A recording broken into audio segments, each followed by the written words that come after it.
It was sweeping round swiftly and steadily. This flaming death, this invisible, inevitable sword of heat. I perceived it coming towards me by the flashing bushes it touched, and was too astounded and stupefied to stir. I heard the crackle of fire in the sand pits and the sudden sequel of a horse that was as suddenly stilled. Then it was as if an inevitable yet intensely heated finger was drawn through the heather between me and the Martians, and all along a curving line beyond the sand pits, the dark ground smoked and crackled. Something fell with a crash far away to the left where the road from Woking Station opens out on the common. Forthwith the hissing and humming ceased, and the black, dome like object sank slowly out of sight into the pit. All this had happened with such swiftness that I had stood motionless, dumbfounded and dazzled by the flashes of light. Had that death swept through a full circle, it must inevitably have slain me in my surprise, but it passed and spared me, and left the night about me suddenly dark and unfamiliar. The undulating common seemed now dark almost to blackness, except where its roadways lay grey and pale under the deep blue sky of the early night. It was dark and suddenly void of men. Overhead the stars were mustering, and in the west in the sky was still a pale, bright, almost greenish blue.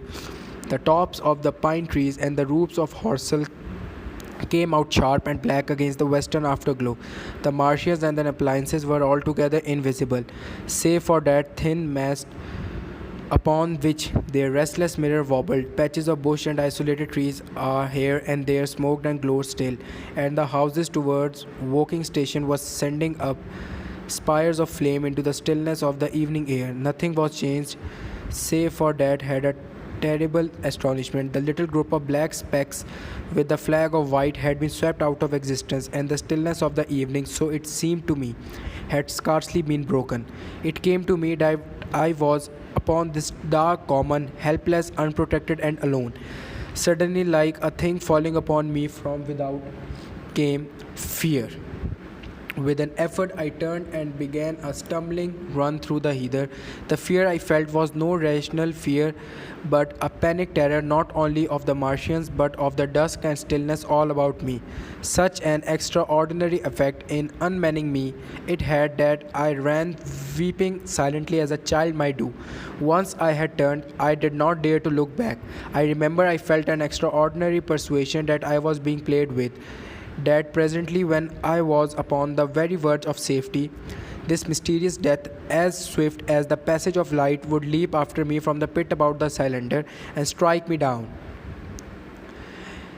It is still a matter of wonder how the Martians were able to slay men so swiftly and so silently. Many think that in some way they were able to generate an intense heat in a chamber of practically absolute non-conductivity.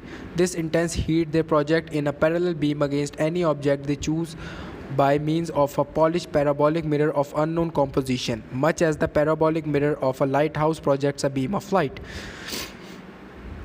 But no one has absolutely proved these details. However it is done, it is certain that a beam of heat is the essence of the matter.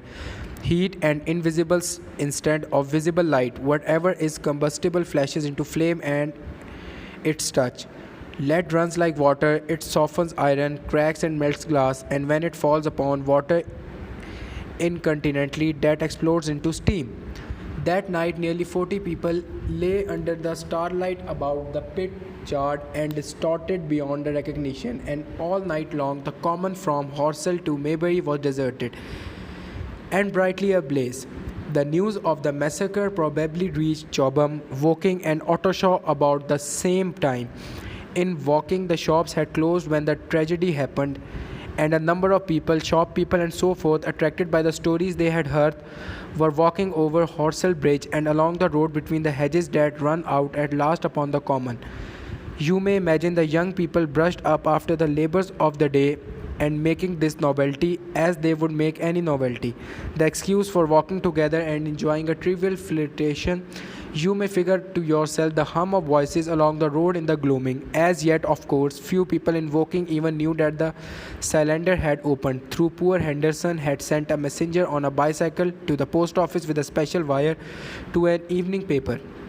As these folks came out by twos and threes upon the open, they found little knots of people talking excitedly and peering at the spinning mirror over the sand pits, and the newcomers were no doubt soon infected by the excitement of the occasion. By half past night, when the deputation was destroyed, there were many people, almost a crowd of 300 or more at this place, besides those who had left the road to approach the Martians nearer. There were three policemen too, one of whom was mounted, doing their best under instructions from Stent to keep the people back and deter them from approaching the cylinder. There was some booing from those more thoughtless and excitable souls to whom a crowd is always an occasion for noise and horseplay. Stent and Ogilvy, anticipating some possibilities of a collusion, had telegraphed from Horsell to the barracks as soon as the Martians emerged, for the help of a company of soldiers to protect these strange creatures from violence. After that, they returned to lead that ill-fated advance. The description of their death as it was seen by the crowd tallies very closely with my own impressions. The three puffs of green smoke, the deep humming note, and the flashes of flame. But that crowd of people had a far narrower escape than mine. Only the fact that a hummock of heldry and intercepted the lower part of the heat ray saved them. Had the elevation of the parabolic mirror been a few yards higher, none could there live to tell the tale. They saw flashes coming from all over the place, and men falling, and an invisible hand, as it were, lit the bushes as it hurried towards them through the twilight.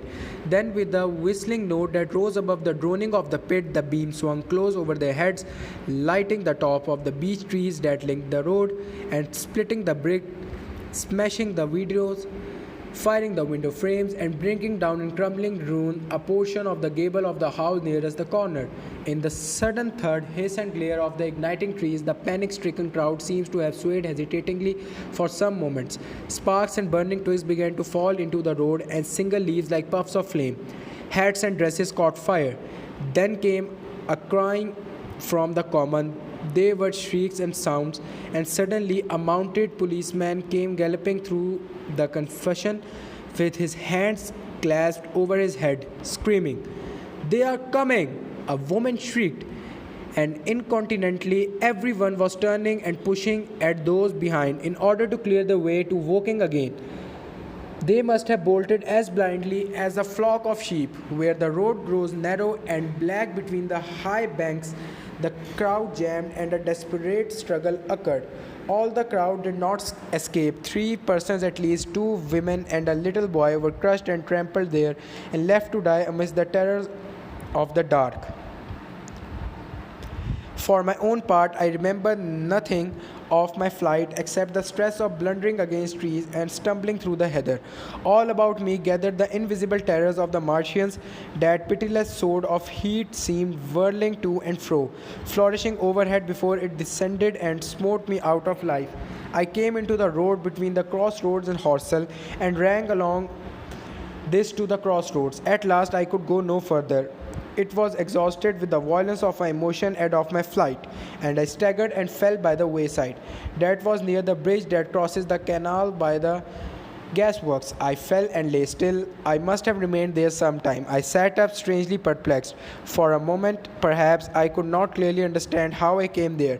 My terror had fallen from me like a garment. My hat had gone, and my collar had burst away from its stud. A few minutes before, there had only been 3 real things before me: the immensity of the night and space and nature, my own feebleness and anguish, and the near approach of death. Now it was as if something turned over, and the point of view altered abruptly. There was no sensible transition from one state of mind to the other. I was immediately the self of every day again, a decent ordinary citizen. The silent common, the impulse of my flight, the starting flames were as if it were a dream. I asked myself, had these latter things indeed happened? I could not credit it. I rose and walked unsteadily up the steep incline of the bridge. My mind was black wonder. My muscle and nerves seemed drained of their strength. I dare say I staggered drunkenly. A head rose over the arc, and the figure of a workman carrying a basket appeared. Beside him ran a little boy. He passed me, wishing me good night. I was minded to speak to him and did not. I answered him greeting with a meaningless mumble and went on over the bridge. Over the Maybury Arc, a train, a billowing tumult of white